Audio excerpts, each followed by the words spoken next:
Stumbling through your front door like a loose cannon uncle at an elderly relative's birthday party, the sort who gets all the kids off their faces on sugar, tells improper jokes to the vicar's wife, and hours later is found slumped in a corner with your dad's best whiskey, moaning, "Everyone I've ever loved has left me." It's the Gorilla Cricket Grumpy Old Men podcast.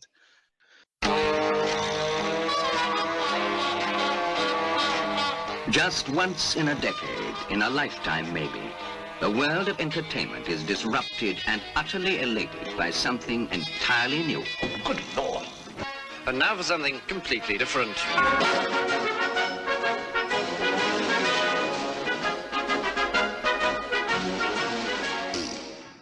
It's Grubby here, and with me, I have not Fred Titmus and the Bear. Hello. Hello. Unusually, this feels like quite hot on the heels of the previous episode, doesn't it?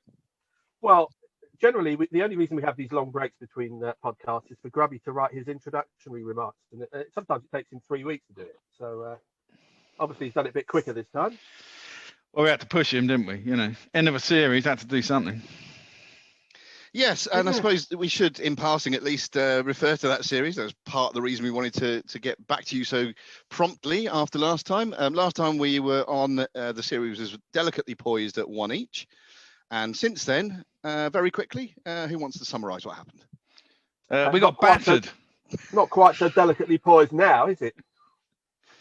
No, the poise is very much gone, much like Penelope Keith in her later years. I don't know if that's true or not. But sorry, Penelope, if you're listening. She's not. The series certainly did. And it was really just a case of India's far greater spin bowling resources and talent and skill, and a pretty ill-equipped England batting lineup. That would be how I would characterise. It's funny. I don't actually think that England's bowling was all that bad over the series as a whole. I think England's batting underperformed in the last three Test matches. The bowling wasn't fantastic, but I think it was pretty much in line with expectations. I thought Leach, did as well as I expected him to do, and he looked the steadiest of the bowlers. He took some taps sometimes, but that's always going to happen. I thought Anderson was fantastic. Should have played all the Test matches, even when conditions weren't helping him. I thought he bowled well. He always gives the batsman something to worry about, and you can never take him too lightly. Apart from that, Best was a problem, obviously, who got less and less reliable as the series went on, and there's a big question marks about him going forward. I think England's bowling was okay. England's batting, but again, that's slightly masked by the fact on terrible pitches, even ordinary bowlers are going to look better because that's the nature of what poor pitches do. England's batting disappointed after the first Test match. Even a neutral fan, none of us are particularly neutral when we're watching England, but you always felt that a wicket was coming. Virtually every ball, every over, and you can't win Test series like that. And that's what let England down. But having said that, before the series, people were unsure that England would even, get as much as a draw. So losing 3-1 in the great scheme of things is not absolutely horrible compared to what the expectations were. Anything? Well, yeah, I'd agree mostly with that. I think I described it as the series was won by 3 great innings and a shit pitch. I think it was generally a bowler's series. It was India, so it was going to turn. They're better spinners than us. And as Fred said, I think Leach was the most, the person who can hold his head up highest, or one of the highest in the England team. He was out there, never really probably bowled there. The wicket suited him, and he bowled really well. He bowled pretty consistent line and length. He got 18 wickets at 27. You can't fucking complain at that. England's batting was generally pretty shit. They couldn't. They couldn't really get on top of anything. But then you look at the difference in a lot of the games. In the first game, Root's 250 or 20 or whatever it was the difference between first innings scores. Rohit's 160 was pretty much the difference in the first innings scores in the second Test. And it's all about first innings great pressure in the second innings because the pitch was only going to get worse and everything was going to fall apart. So if you got first innings lead, you're well ahead of the game. The third pitch was just fucking diabolical, let's be honest. I mean, whether you say India are allowed to or it's okay, it was a shit pitch. That was my opinion. Both teams scored bugger all in the first innings. England got bugger all in the second, which meant that they could go out and slap it off in 8 overs and take risks, and that was that game done.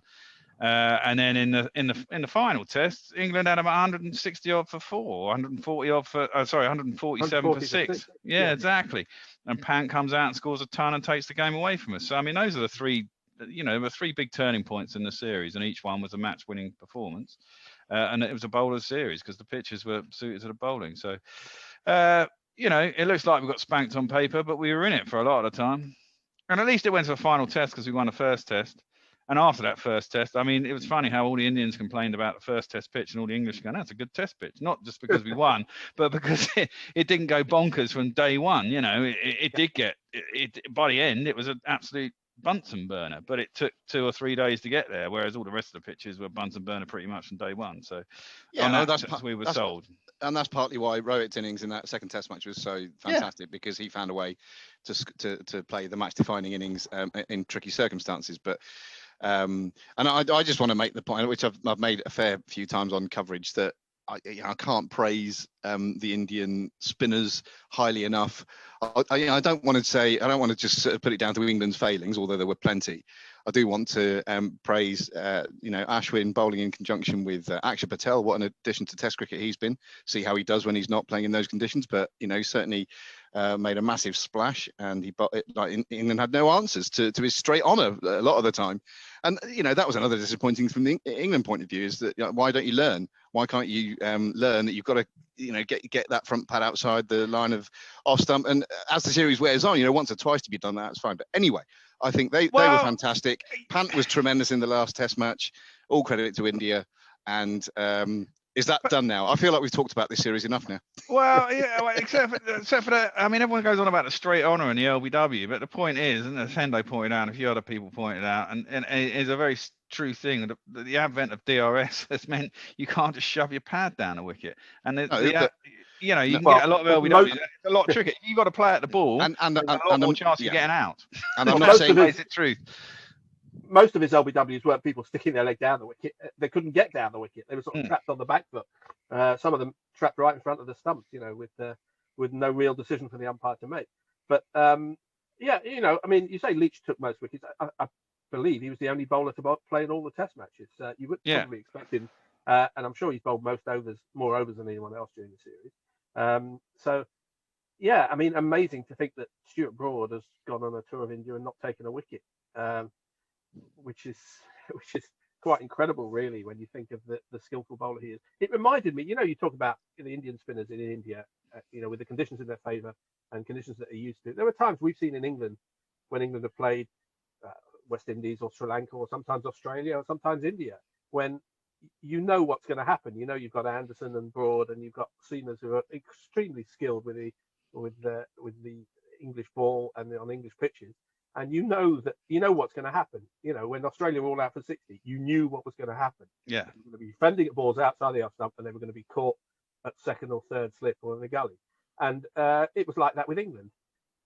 We knew what was going to happen. And, I suppose we can sympathise with people who come to England sometimes and have played on wickets which are swinging excessively or seaming excessively and have no answer to it. And it's okay to say to learn. It's very difficult to learn on a job, especially if you're a batsman and you only get basically one chance. Bowlers can bowl 20, 30 overs and find a method, even if they're not getting wickets or if they're taking a bit of tap. But batsmen, you've got one shot and that's it. And I'm not for a moment saying it's easy, but when you see that is the threatening delivery, we're talking about I'm talking about Akshar's sort of straight honour here. It took a lot of wickets. Not saying it's easy, but you do have to find a way of, I think, getting forward. And that was part of the problem, that many of those batsmen were trapped on the crease, going neither back nor forward. And he was fairly quick through the air sometimes as well. It wasn't always easy to do that, but you've got to find a way of getting outside that, outside the line of off stump and playing that way. I think using your feet perhaps as well. And it's a joke. It's a joke to say that how are England supposed to prepare for that? I mean, most of us club cricketers play on pitches which are absolutely diabolical. And if you want to get England batsmen to have no idea which way the ball's going, come and play at Blenheim. You'll have absolutely no idea what the ball's going to do. Play it Taunton every week. But someone did, I think one of the tweeters mentioned that they should go and play on municipal grounds run by the councils, and you'd have a better chance. Kind of true, but they still don't turn. They're just green seamers and blobby, and they don't. Some of them no pace in them. Some of them bounce, some of them jump, And yeah, true. There is that.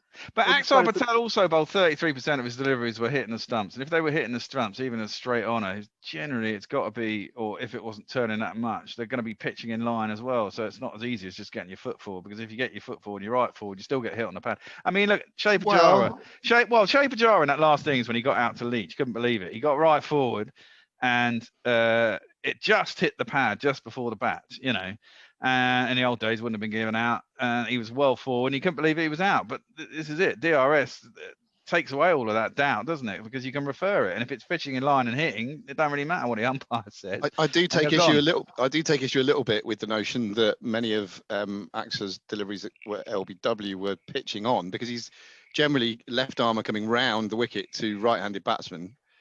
I think a lot of them were. No. He's saying they were going to hit the stumps. The balls were going to hit. No, they're also pitching in line, because the pitches were turning so much that if you pitch it on the stumps, it straightens enough, or it was going past the outside edge. And 33% of his deliveries were hitting the stumps. A lot of them would have been, and a lot of balls that missed the stumps would have been pitching in line, because there was so much traction in the pitch. Not necessarily as straight honers, but they still had to then hit in line, so they're more likely to be on the back foot. But if you're turning the ball away from the right hander and you're bowling wide from the crease and the pitch is turning a mile, that's why you are bowling and pitching it in line, because that's the ideal delivery, because you're either trying to catch the outside edge or you're trying to get them LBW, and it allows you to do that on a turning pitch. So it's funny, I disagree with you, Grubby. It's funny because I shrug in your direction. You shrug in my direction. So many wickets for the spinners were being taken with balls which didn't turn. Actually, England do have somebody in the setup who bowled a lot of balls that didn't turn, which was Ashley Giles. A wicket made for him, the non-turning spinner. He would have been absolutely perfect on that. You're saying he should have been drafted into the 11? He couldn't have done worse than Bess. King of Spain. Poor old Bessing. All right, let's move on. What else has been happening? What else? Unless you got finish. I'll give one finishing remark on the England-India series, because it's probably been done to death. No, I'm fine. I'm done. I think we've done it. Actually. We've no more needs to be said, because we've said it all. And we're moving on now. It's hit and giggle. Oh, God help us. Well, what about the news today that Hashmatullah of Afghanistan scored their first double hundred in a Test match? Oh, really? I saw some things going on WhatsApp about they'd done really well and it's a really placid pitch. What was the end of day one's play then? Well, they declared on day two now. Oh, it's the end of day two. Well, there you go. That's how much I'm up with it. They declared on 545 for 4, and Hashmatullah was 200 not out. And which, considering in the first Test match of this series, Zimbabwe won by 10 wickets, had a very good chance of winning a Test match by an innings, which I can't believe has ever happened before for Zimbabwe, and annihilated Afghanistan basically on a pitch which there weren't a lot of runs in it, but a century for, was it Williams for Zimbabwe in the second? Yeah, Sean Williams, wasn't it? He's captain now, isn't he? Well, having won the game dramatically, Afghanistan have come back and put runs on the board and have given themselves every chance, if the wicket does turn, of taking this Test match, which is good to see competitive cricket. We don't want to see teams winning too comfortably, even in strange conditions. I wouldn't think Zimbabwe have played on incredibly turning pitches very often. They don't play cricket very often. Yeah, that's true. But it's good. We just want to see more cricket. Yep.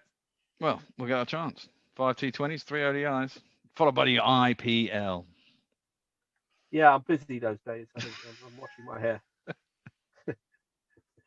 I don't think even Hendo's asked me for my availabilities for these ODI series. I don't know whether that says more about Hendo or me or the competition. I imagine he's only got about 2 games ahead. You know what Hendo's like. Yep, I do. We all do. So Grubby, what else has been going on in the world of, let's say social media? Is it time for the segment? Let's have a segment. It's the boring cricket tweet of the week.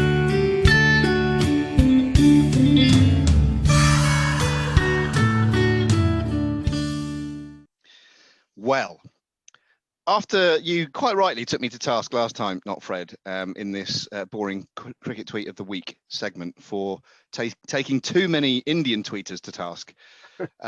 Today's first offering in boring cricket tweet of the week is from Sachin Tendulkar.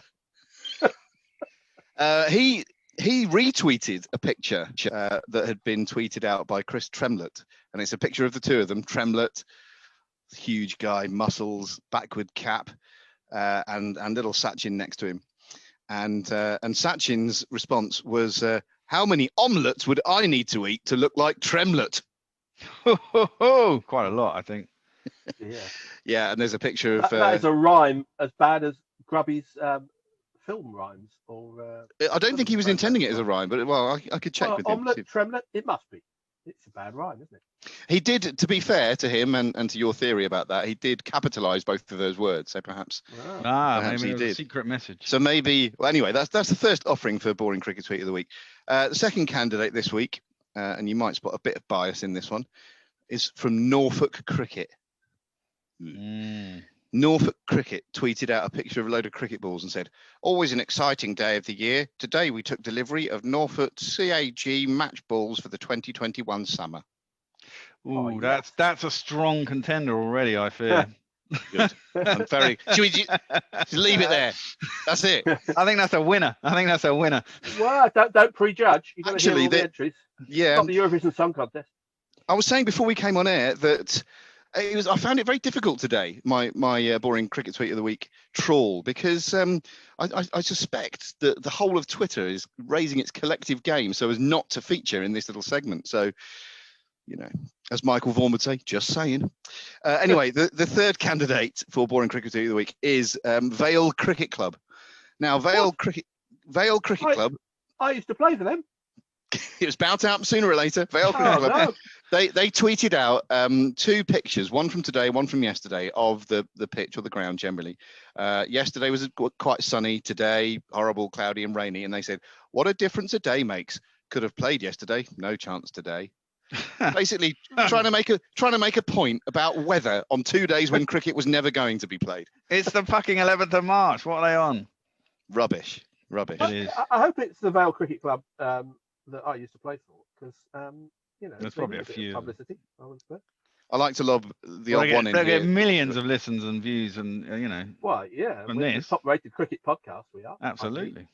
The final candidate for this episode's boring cricket tweet of the week is Zeus Sport, and Zeus Sport said, "Random cricket fact." Cricket was bolded, by the way, as if you need to. The world's 17 biggest cricket stadiums by capacity are in India and Australia. That's quite dull. Quite dull. So there you go. It was Sachin with his omelette tremlet tweet. It was Norfolk Cricket boo with their balls tweet, literally. It was Vale Cricket Club with their weather tweet. Or it was Zeus Sport with their revelation that the 17 biggest cricket stadiums by capacity are in India and Australia. Well, I'd like to make a clarification at this point, because I've just done some research. In other words, Google Vale Cricket Club, and these are in Bridgend, Wales. So it's not the club I used to play for. Well, it's Normal Wales. That goes with the Welsh over 70s from last Well, time. yeah, but we don't want to have a vendetta against the Welsh, do we? Well, they might come storming across. Is it Offers Dyke? Do you mean a vendetta? Well, I was watching some TV program this morning, and they were banging on about repatriating Stonehenge. What? Exactly. What a fucking It's in nonsense. England. They're welcome to it. Well, apparently 2 weeks ago or whatever, they realised that the stones, they found a place where they thought the stones had been nicked from in Wales and dragged all the way through. Well, exactly. It was probably, I don't know, tribes anyway. Then they probably didn't even have, well, they certainly didn't have counties. Gloucestershire didn't exist, and Wales probably didn't actually exist. It didn't have a council meeting about it. Exactly. It was not in Gloucestershire anyway. It's in Wiltshire. Oh, yeah, that's true. Yeah. Well, there you go. But they had to go probably across Gloucestershire, did they? I don't know. They might have done. Yeah, probably. Yeah. Yeah, probably. Stopping for the odd game of all rugby. the way round. Yeah. They were trying to avoid the Forest of Dean, like most sensible people. Well, there'd been another thing. There'd been an awful lot of forest back then. I can't help feeling we strayed off the very significant topic of boring cricket tweet of the week. Let's leave the Welsh to one side. Then we're not going to persecute the Welsh. So can I perhaps draw us back to Norfolk Cricket Club and their balls tweet. That was a winner for me from the moment it left your lips. and it Yeah, remains so. I've got a bit of an anecdote about Chris Tremlett, which isn't it's not all that funny. It hasn't got a punchline. But we were Sounds playing, right up our street. Absolutely. Do continue. My club were playing on a Sunday game a couple of years ago, and one of the opposition got injured during the game, and he came off the pitch and he was sitting, as you tend to do, with our players on the touchline, whilst his team was out in the field, and he was saying, "Oh, this is really disappointing because I'm going to have to pull out. I've got one of these pro celeb events tomorrow at Lord's, and I'm going to have to pull out because I'm injured. I can't play this game." So my mate Phil Spearman, who's I've played with for the last decade, sort of hears this, his ears prick up, and he's thinking, "Oh no, pro celeb event. I can muscle in here. This sounds like a bit of fun." And Phil, bless him, we call him the Vicar of Dibbly Dobbly because he bowls off about 3 paces, and he's people think he's a spinner, but the ball doesn't actually turn. But they play for turn. It's a bit like Axel Patel actually, except he's 4'5" and he throws the ball up in the air. But he's got certain skill. He said, "Yeah, I'll take your place." And the guy said, "All right, yeah." So Phil trundles up from rural Oxfordshire, to Lord's the next day to play this pro celebrity event. And I went along to watch him because I was in the neighbourhood. And I thought this will be a bit of fun. And he said, "Oh, I'll take some pictures. I might be with a celebrity." And who was the celebrity on his team? It was Chris Tremlett, who's 7'4" and built like a brick shit house. He is enormous. And I have some pictures of it. I couldn't get both of them in the same shot because, to zoom in for Phil and to zoom out for Chris, it was too difficult. It looked like, an adult presenting prizes at a primary school team, when he was shaking hands with Phil. But they had a great day. And my mate Phil I think he's got Mark Ramprakash out actually in one of the games. So they play a series of 5 over games, whatever it is, over the course of an afternoon. And he had an absolute ball. And Chris Tremlett, I have to say, was good company, and the match was enjoyed by everybody. So if you want to see a picture, maybe I'll tweet it out, of a 7'4" behemoth and a little bloke who looks like he's playing with adults. And that's my story of Chris Tremlett. Do that. And I mean, it looks very much like the photo that I referenced earlier on of Tremlett next to little Sachin. Well, Sachin's not the biggest, is he? Which I have an artist impression of just there. Yeah, very good. Muscle-bound Tremlett. I'm not sure Chris Tremlett will be flattered by that picture. Maybe you should tweet that out as well. It's a shame we're not in visual format, isn't it? Meh. Now when I do my little my methodology for finding boring cricket tweet of the week is to put cricket into the search bar in Twitter and see what happens. And I always get some random stuff as well because there are people who are called cricket or whatever. And a couple of those from today. One was called Chimney Cricket, so like the word chimney but with an extra e in there. Chimney Cricket, who had tweeted something that they described as lewd content, which was just a Game Boy. And there's also, Bear, this might be of some interest to you. Call me judgy. Called Cannabis Cricket. Oh, really? Cannabis I wouldn't know cricket? anything about that, Grubby. Nothing at all. I don't know what their thing is, but. And also the most reprehensible thread I found today, and there are many tweeters who are involved in this, unfortunately, and who have blood on their hands. And it just says 50 days to Hitman birthday. It's basically 50 days before Rohit Sharma's birthday, and someone has started a sort of a countdown from 50 days out. Bloody hell. That's a bit fucking ridiculous, isn't it? Well, look, Rohit won't do any good in England, and so much fine. That's my prediction. He'll waft at a few outside off stump without moving his feet and get caught behind. But that's basically your line for all Indian batsmen, isn't it? Pretty much, yeah. I mean, I don't think Pant's going to do anything in this summer. I mean, Pant. May I draw your attention once again to that phenomenal innings he played alongside KL Rahul at the Oval? Yeah. He'll come off at some point. I'll tell you that. Yeah, but it's the old question. Do you want something will it be 150 and 4 ducks, or do you want to hit them to hit 45 every innings? It's. Don't put Pants down. Why? Oh. Some other stuff on social media. Which I actually did some 2 minutes of preparation, which was finding crap stories of the day. 2 minutes more than usual. 2 minutes more than usual, absolutely. So I found some really they weren't particularly bad stories or whatever. I was trying to find some kind of decent titles, but I did find one as massive tit fight breaks out in Scottish Park, which I thought was quite good. But it was about the birds. They were obviously the cute little creatures were having a big fight, which I thought was funny. But of course, there is our man fucking Farage is on that thing called Cameo. Do you know what Cameo is, Grubby? Word up. Well, apart from Word Up, no idea. Cameo is like it's like an app, and you can basically get celebrity to say happy birthday to people. Oh yes, I That kind did of say shit. this. Yes. Universe Joss is on there. No, not Universe Joss. Universe Boss is on there, and there's all sorts of people. David Gower's on there, and there was a few people talking about whether we should get Gower to actually do an advert for Guerrilla Cricket, because you can send them the script apparently, and you can get Great idea. And it only costs about 49 quid, so that'd not be a bad idea, eh? So that's what I thought. But of course, us having the idea that maybe we should send Farage a script to say that Brexit was shit and blah blah blah blah, which of course would be really funny. But someone else actually did, and he was a refugee, which I thought was quite amusing. You would think that the contributors do have some kind of editorial control over what they want to say and what they don't want. Well, I don't think so. I think they sell their soul for the devil. You know what I mean? It's like. Well, presumably they can turn it down. It's just that. He did. He either didn't know or chose not to. Well, exactly. Man trolls Nigel Farage by requesting video to congratulate the refugee at Dover. Brilliant. And what was the script? Did you give me any of the script there? Oh, any of the words that you said? Yeah. Well, the guy who done it was a BAFTA award-winning filmmaker, Hassan Akkad, who had basically been brutalized in Assad's regime in Syria. And he managed to get here by boat. And in the message, he requested, please say congratulations to my friend Mohammed for being granted asylum in the UK after his perilous boat crossing. Please wish him a peaceful life here and that him and his wife have many kids.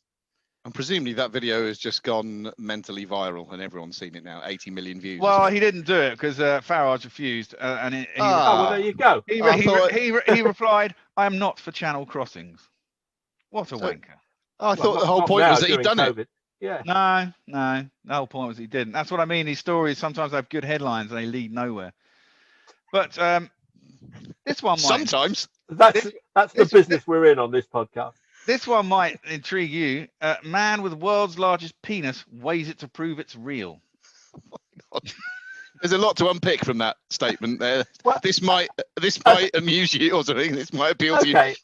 I have to ask at this point, why would weighing it prove that it was real? Well, that was my immediate question, because if you press it down, it'll be heavier, won't it? But but if it was fake, it would also weigh, wouldn't it? Well, he was trying to. Well, the headline says the subheading is Robert Esquivel Cabrera wants to be in the Guinness World Book of Records. So presumably it has to be legit. Well, I'm sure they've got their standards, and they will. There aren't many things. Apply the criteria. Fuck me! I didn't read the story Well, earlier. I don't think you want him to. No, I don't think I do. According to this, is believed to be his 18.9-inch member came out at £2. Doesn't sound that much, does it? £2 is what? No, it's not actually. It's a bit like they say, it's a kilo. It's a kilo. Heads weigh the most in your body. How do you know without cutting it off? And if you cut it off, then it weighs differently because of something or other. You could just lie down and put your head on the scales. Well, I don't know that would work really. I've done that a few times of an evening. You press it down, it'll weigh heavier, obviously. The life of you. Well, that's what your man was probably doing, isn't it? Well, exactly. Move your hand away. No, I just need to hold it in place. Yeah. Now, there are very few things that are taboo on this particular hands. show. One is football, and the other one is weighing genitalia. So we have to move on very quickly from that. Well, are you going to allow me a small football story? It's just occurred to me because it's not really about football. It's about a certain aspect of modern football, which is I've never really considered myself a category to represent, my country at any sporting event in any shape or form, to be honest. Well, I did toy with taking up archery about 20 years ago because I thought, fucking hard can that be?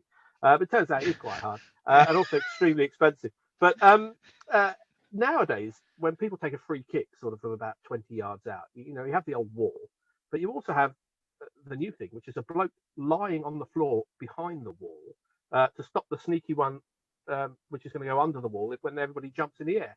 And I'm thinking, I could do that.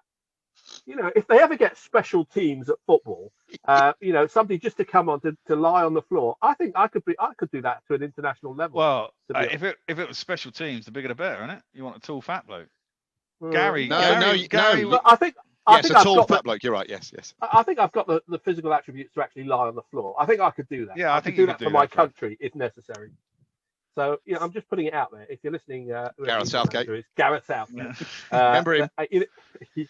Vaguely, he was a pizza out there, wasn't he? So it's not really football related, but I've discovered some part of international sport where I think I could do myself justice and my country. All it's going to take is some recognition and a significant rule change.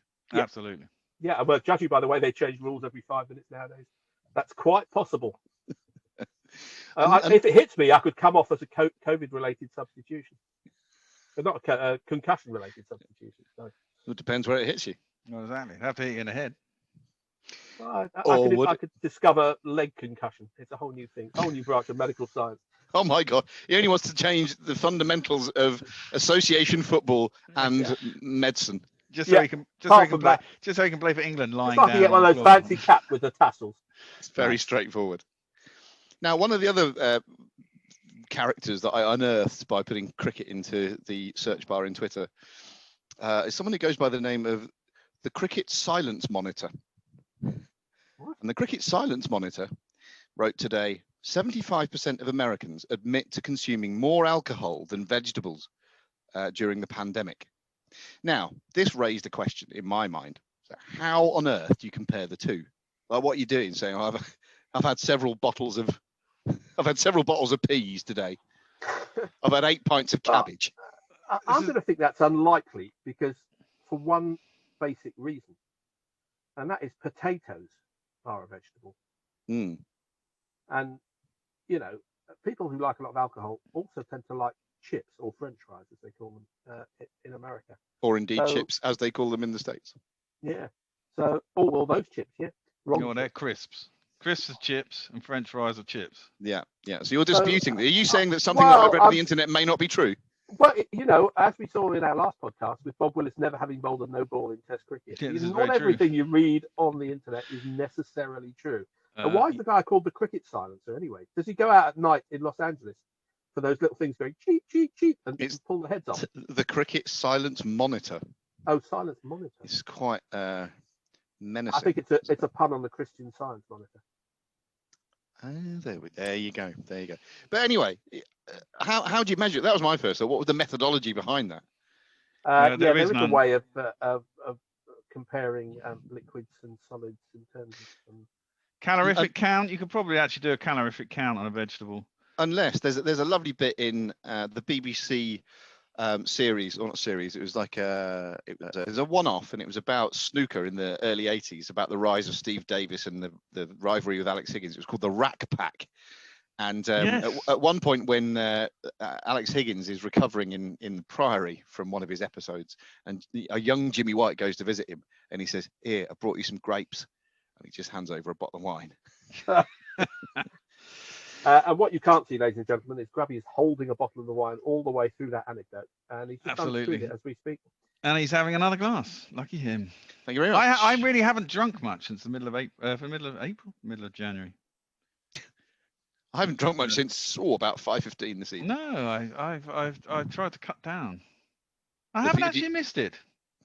Oh God, you're going to if you ever do give up entirely. Oh, I don't think I'm ever going to give up. But you'll be the worst sort of evangelist. I can't understand how you'd ever want to touch the stuff. I don't think I can give it up. Don't ever give it up for that reason. You see, I'm a beer drinker, and I like cold beer, and cold beer is best when it's sunny and hot. So actually, kind of post-Christmas, I found myself having 2 beers a night and going, I don't really want these. It's cold, and I'm cold. But don't you normally get like 2 bottles of whiskey for Christmas? And, now the whiskey, that's a different matter. Should I say this? I don't know. Yeah, go on. The government listening? Well, I've kind of been doing every once in a while. I have a lockdown break with a mate of mine who turns up at about 11 o'clock at night, and we sit there till about 2 in the morning, and we managed to get through, I think, 3 bottles of whiskey in about probably 5 nights all told since mid-January through to mid-February probably. This is why we all have aliases on this show, so that the police. Yeah, I'm only the bear. No one knows what my real name is. Yeah, well, that's it. There you go. See. Anyway, Nige, they can't send you bottles of whiskey. No, they can send them to the flat though. That's good. I've got put 2 and 2 together. I've got a question. Now, this is an absolute doozy, I think. And the clue I'll give you before I put the question out there is that it's related to quite a hot topic of discussion in this week's world of cricket. All right. So I'm going to read out the names of 7 cricketers, and you have to let me know what links them and who is the 8th cricketer on the list. Okay. Ooh, I like a quiz. Come on. Right. Ramiz Raja, 1987. Mahinda Amarnath, 1989. Inzamam ul Haq, 2006. Mohammed Hafiz, 2013. Anwar Ali, 2013. Ben Stokes, 2015. And Xavier Marshall, 2019. What links those cricketers? Let me know when you want a clue. I want a clue. All right. What links those batsmen? It might be to do with Run-outs? Is it run-outs? It's not run-outs, but it is to do with a certain mode of dismissal. An unusual mode of dismissal. Hit wicket? No. Obstructing the field. Obstructing the field. Yeah, Ben Stokes got that when he he obstructed a bowler, didn't he? Yeah. And then there was a big replay, wasn't it, against the Australians? Well, no one was quite wasn't against sure Australia. about that. Well, so who's the last one for obstructing the field? So the last one in this week that's just gone. That's the. Oh right. bonus. So yeah, there was one the other day between the West Indies and Sri Lanka. Correct. And I saw it, and to be honest, you're looking it up now. I can tell because the lights come off on your face. No, cricketing Twitter was very obsessed about it, and I watched it once and I thought, yeah, whatever, and I didn't take any further interest in it. Not just because they were playing in coloured clothing and therefore it wasn't cricket, but it didn't seem worthy of major discussion. Of your attention. I can't remember who the batsman was, but I know it was a Sri Lankan batsman, and it was the West Indian bowler who felt he was obstructed. It was Happiness is a Warm Gunathalaka, who was the batsman this week, who was given out on the field and then on review was also confirmed to be out. Looked to me like a shocking decision because he just played the ball just in front of him and then was sort of backtracking into his crease and accidentally, it seemed to me, slid the ball back. However, the appeal was upheld and he had to go. There was a massive kerfuffle about it on social media. Of course there was. Yeah. Anyway, that was I should credit the Sports Wire tweeted that thing about the other batsmen who've been out in that method in international cricket. They did away with handle the ball and they turned it as part of obstructing the field a few years ago in one of the. I remember Graham Gooch getting out. Graham Gooch got given out in a test match for handle the ball against India, wasn't it? Quite rightly. And it was heading towards his stumps, and he sort of brushed it away. Yeah. And I think Dickie Bird was the umpire, who was quite quick with a finger in that instance. And did anyone actually appeal, or did Dickie Bird just go? Bang? No, I think they did appeal, and I once gave somebody out obstructing the field. So I always remember that. I always remember Gooch getting out to handle the ball the same day. Is it the same test he got the 333? No, it was that series. It was definitely that. It was that series. Yeah, 1990. But he got 123 in the second innings of that game. So and he wasn't out handling the ball. He remains the highest scorer in a single test match, doesn't he? Because of that. That was an absurd test match because at one point, with 9 wickets down for India, he did 24 to avoid the follow-on. And Hirwani, who was no sort of batsman, was number 11, and Captain Dev was on strike. And he hit Eddie Hemmings for 4 consecutive sixes into the building site that became New Compton and Edrich Stand, which is now a building site again.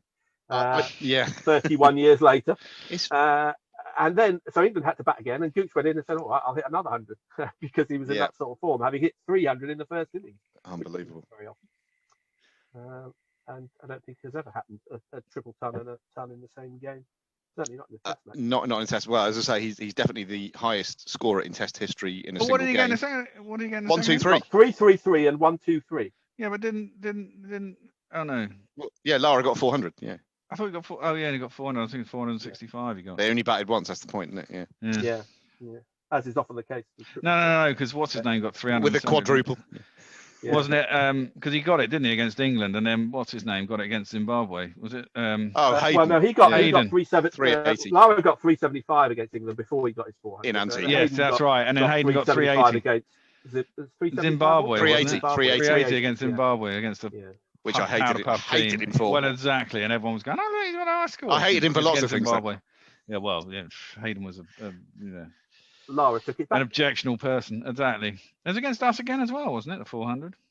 I don't think we can complain. Yeah, about it was. I was there. Yeah. Moral character of record holders. Records are quite Yeah. impersonal in that regard. Because I just didn't want it to be him, and that's okay as well.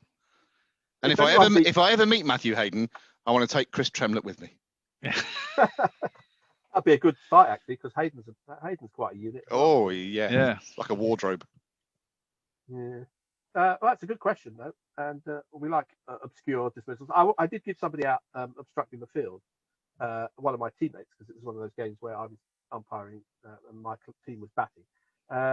One of my teammates hits the ball up in the air, chips it up towards mid-on, or sort of behind the bowler, and the mid-off and mid-on are sort of running towards it.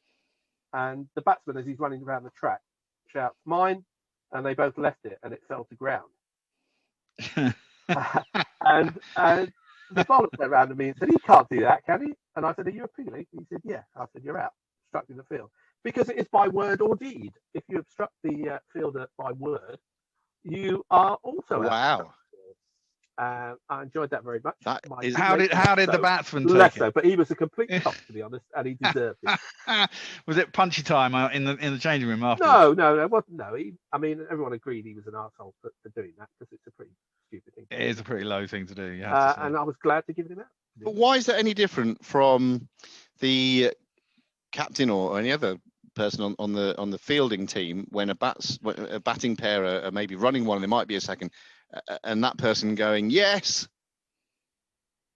Well, they put in penalty runs for that kind of thing, didn't they? Did they? Years ago. Yeah. I remember that happening to me as a youth and thinking, you utter disgrace for doing that. Just awful. You should have made that. You shouldn't have thought it. You should have said it. Well, I did say it. I did, as it goes. But what sanctions can you take? Or if you're the umpire, what can you? Nowadays, you take runs with off a the bat, field. mate. I did have a bat in my hand. You're right. Well, I mean, I do remember I was playing a game. We were playing a game against our arch rival Streatham, Marylebone and Streatham Cricket Club, and they had a guy. Marlborough, not Marylebone. Marlborough, yeah, whatever. That's Streatham anyway. Wasn't I go past it on the way to the. Yeah. But they're called Streatham, and their captain's called Smelly. That's his nickname. Don't know why. And he hates Russell. Good hazard, I guess. Grubby. And he hates Russell, who was my captain, who everyone hates anyway. So do you, to be fair. Yeah. And I was bowling, and this guy nicks one to second slip, massive edge, weird pill. And the umpire just didn't give him out, and he refused to walk. It was like, oh Christ, and it all went off. And we got Chris Foster, he's a lawyer by trade, but he's about 6 foot. He's a big unit. He's about 6'5" and weighs about 18 stone, and starts squaring up with their skipper and all this kind of stuff. And it was kind of like, it was good fun. Well, my team once played the Bodleian Library. Actually, Alec Payton, who's been on Guerrillas Cricket a few times, played for them occasionally. Batted number 11, as I recall, didn't bowl. And well, they're librarians. Let's be honest, they're librarians. And one of their batsmen edged the ball to second slip. Who caught it, and he sort of walks away slowly. And our second slip, who was occasionally a bit of a nutter, he's mostly a nice bloke, decided to throw the ball at the stumps for no apparent reason, having caught the batsman. But he missed the stumps, and it hit the departing batsman, who turned round, very unlibrarian-like, and went after him with his bat. We all thought it was hilarious, because the whole thing was incredibly stupid. And why would you try and run out a bloke who's just been caught, because you're just being an idiot? But it just goes to show that librarians, they don't just sit there going shh. They're probably uptight. That's why they. It's all secretly buried in there. Our old captain, he doesn't play for us anymore, but that's nothing to do with that incident. I'd like to put that on the record in case his lawyers are listening. Again, they're not. Right. Well, any closing remarks, gents? No, it's been fun. It has been fun again, and hopefully we can do this, again sometime soon. How many ODIs and T20s are there? There's 5 About T20s. Yeah, there's 5 T20s and 3 ODIs. But fortunately, they all start at a decent time. The ODIs start at 1:30, which is great. And the T20 start at 1:30, and the ODIs start at 8 o'clock in the morning, which is a bit shit, but it's better than 4 o'clock in the morning. Are India using this T20 tournament as a warm-up for the IPL? I don't know. It's going to be. I'm quite intrigued. I mean, I noticed everyone on our, précis of the series was give your predictions for the ODIs and the T20. They all had India winning. I'm like, really? We got a full squad out there. We're world ODI championships. Half these players playing the IPL anyway. I think we've got a good chance of beating India on our own ground. Go against the market there, Bear. That's where there's money to be made.